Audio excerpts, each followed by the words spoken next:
It has been 10 days into the 2020 LEGO Star Wars Advent Calendar, so let's go ahead and see what's behind that new door this time.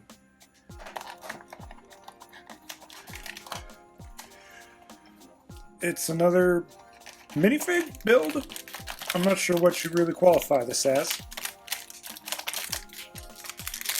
but it's Dio, the droid from Rise of Skywalker. Let's go ahead and put it together.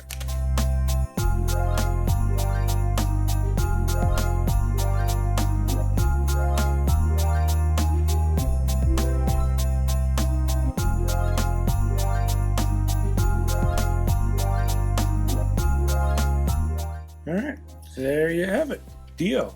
This one's kind of disappointing, honestly. I mean, the character itself didn't really make much of an impression on me in Rise of Skywalker, and this is really just a pack-in of the character with a Santa hat put onto it, so it's kind of a weak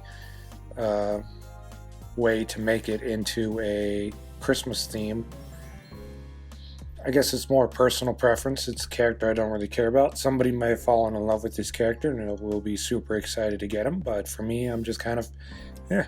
So this is honestly kind of the very first disappointing day for me. Like, I at least found the Lars Homestead hut building at least interesting to do, and this is literally 4 pieces of a character that I don't even barely remember what they did in the movie. So I mean, at least BB-8 was interesting. So today, kind of a letdown, but that just means tomorrow's door will hopefully have something even better. So until we get to that, stay safe, happy holidays.